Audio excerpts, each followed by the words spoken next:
প্রিয় দর্শক আসসালামু আলাইকুম। আমি আফরোজা খান চট্টগ্রাম থেকে বলছি। আফরোজা ব্লগে সবাইকে শুভেচ্ছা জানাচ্ছি। আশা করি সবাই ভালো আছেন এবং সুস্থ আছেন। আলহামদুলিল্লাহ আমরা অনেক ভালো আছি। সকালবেলা ঘুম থেকে উঠে আমি প্রতিদিনের মতোই আর কি নাস্তা বানিয়ে নিচ্ছি। আজকে রুটি আর পরোটা বানিয়ে নিচ্ছি। তো পরোটাই বেশি বানানো হয়েছে, রুটি মনে হয় 2টা না 3টা আর কি বানিয়েছি। তো এইগুলাই আর কি। তো সকালে কিন্তু আমার 2টা রুটি লাগে, ওর আব্বু 2টা খায়, অনেক সময় 3টাও খায়, আবার মেয়েরা একটা একটা খায় আর কি।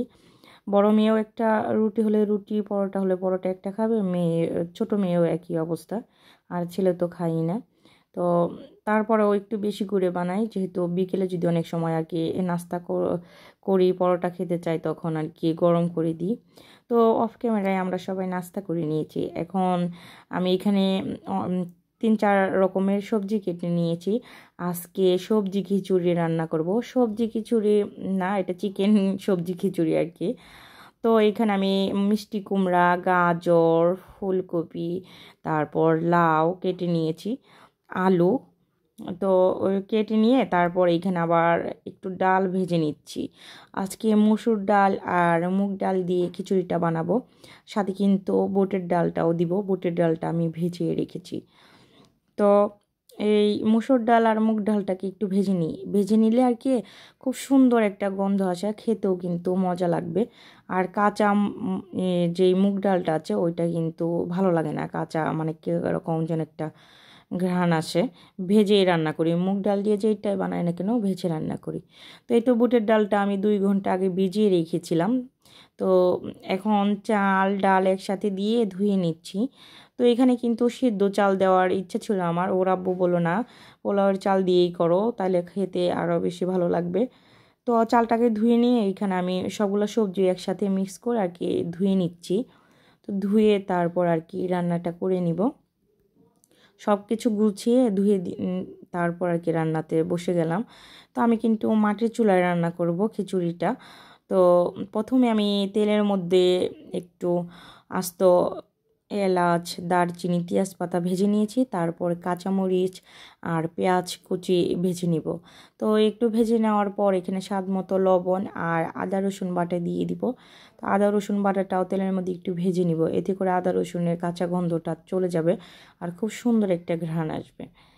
তো এরকম আর কি স্টেপ বাই স্টেপ একটু মনোযোগ দিয়ে রান্না করলে খেতে আর কি অনেক মজা হয়। আর যেহেতু আজকে মাটির চুলায় অনেক বড় একটা হাঁড়িতে আমি রান্না করছি খিচুড়িটা, তো এটা কিন্তু নরম খিচুড়ি হবে। তো আরেকটা দুঃখের বিষয় হলো যে আমি যে কি মশলা এখানে দিয়েছি তা আপনাদের দেখাতে পারলাম না, কারণ আমার ভিডিওটা মোবাইল থেকে ডিলিট হয়ে গেছে, তার জন্যই আর কি। তো মশলাটা আমি খুব সুন্দরভাবে কষিয়ে নিয়েছি। কষানোর পর তারপর এখানে আর কি চাল ডালগুলো দিয়ে আমি কষিয়ে নিব চালটা। তো চালের মধ্যে কিন্তু একটু একটু পানি ছিল, ওইটা দিয়ে কষাবো।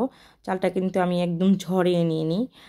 তো যেটা পানি আছে ওইটা দিয়ে কিছুক্ষণ কষিয়ে নিব।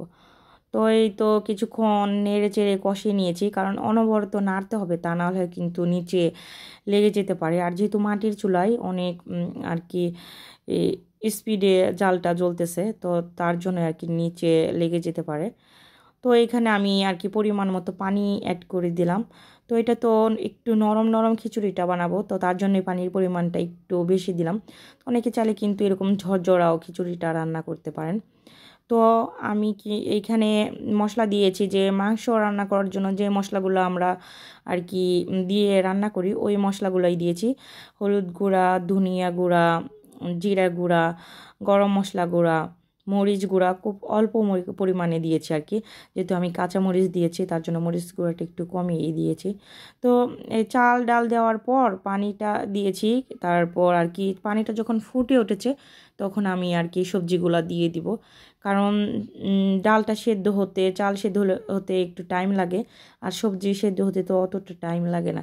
তো তার জন্য আগে চাল ডালটা আগে ফুটিয়ে নিলাম, ফুটিয়ে তারপর আর কি এইখানে আমি সবজিগুলো দিয়ে আর কি নেড়ে চেড়ে নিলাম।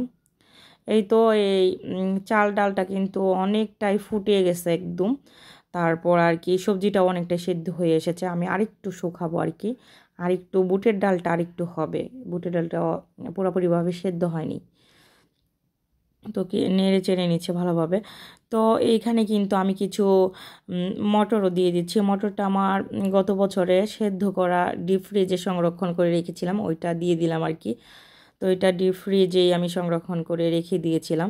তো কালারটা কিন্তু সবুজে রয়ে গেছে। তো কিভাবে আপনারা কালার সবুজ রেখে সেদ্ধ করার পরও কিভাবে সবুজ থাকবে এটা আমি আপনাদের শেষে শেয়ার করব, যখন আর কি মটর বের হবে তখন অবশ্যই শেয়ার করব আপনাদের সাথে। তো খিচুড়ি রান্না করতে করতে এখানে আবার নিচে চিংড়ি মাছ নিয়ে আসছিল বাসায়। তো সবাই দেখি বাসার সবাই নিচ্ছে, তো আমিও নিলাম আবার 2 কেজি। তো 2 কেজি নেওয়া হয়েছে, ওই দিনও 2 কেজি নিয়েছি, কারণ এইগুলা মানে শীতের মধ্যে চিংড়ি মাছটা সাগরে প্রচুর আর কি ধরা পড়ে।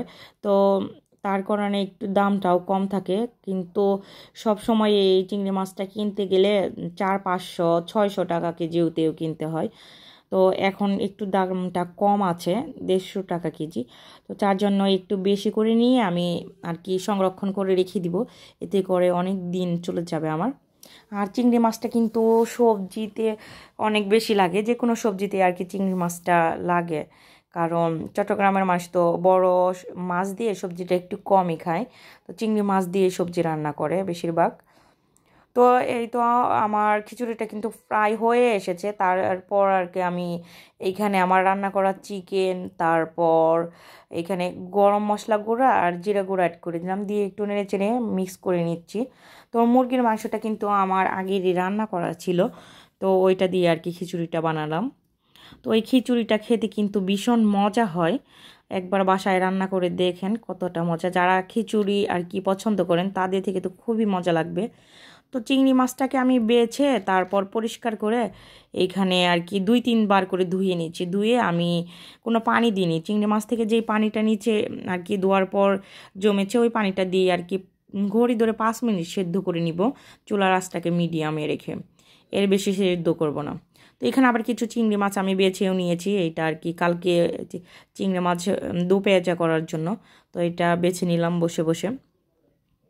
তো এই তো আমার চিংড়ি মাছটা কিন্তু ঘড়ি ধরে 5 মিনিট সেদ্ধ হয়ে গেছে। এখন আমি এটা ঠান্ডা করার পর তারপর আর কি সংরক্ষণ করব। তো সব কিছু কাজ শেষ করে ফ্রেশ হয়ে দুপুরের নামাজ আদায় করে তারপরে কিন্তু আমরা আর কি এখানে খাবার খাওয়ার জন্য চলে আসলাম, খিচুড়ি। তো এতক্ষণ পর্যন্ত যারা যারা আমার ভিডিওটি দেখছেন, প্লিজ আমার ভিডিওটিতে একটা লাইক দিয়ে দিবেন আর সাবস্ক্রাইব করে দিয়ে আমার পাশেই থাকবেন। যেহেতু আমি ইউটিউবে নতুন, আপনারা যদি আমাকে সাপোর্ট করেন তাহলে আমি অনেক দূর এগিয়ে যেতে পারবো। তো আপনাদের সাপোর্ট ভালোবাসায় আমার এখন ভীষণ প্রয়োজন। তো প্লিজ আপনারা একটু আমার পাশে থাকবেন।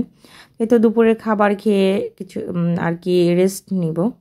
তো এই তো দুপুরে খাবার খেয়ে কিন্তু আমি অনেকক্ষণ রেস্ট নিয়েছি। এখন আসরের নামাজ পরে তারপর আর কি আমি একটা কেক বানিয়ে নিয়েছিলাম। তো এখন মাগরিবের পরে আর কি আমরা নাস্তা করার জন্য চলে এসেছি।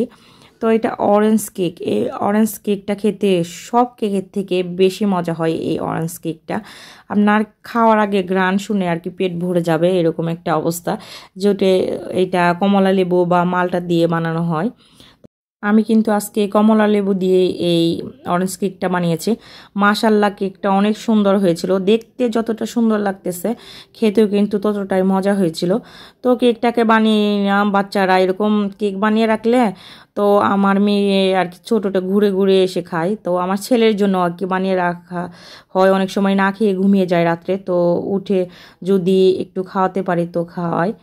তো নাস্তা করে এইখানে চিংড়ি মাছগুলো কিন্তু ঠান্ডা হয়ে গেছে। এখন আমি এই পানিটাকে ঝরিয়ে এরকম বক্স ভরে ভরে রেখে দিব। তো এরকম রেখে দিলে কিন্তু সারা বছরই খুব সুন্দরভাবে চিংড়ি মাছ খাওয়া যায়।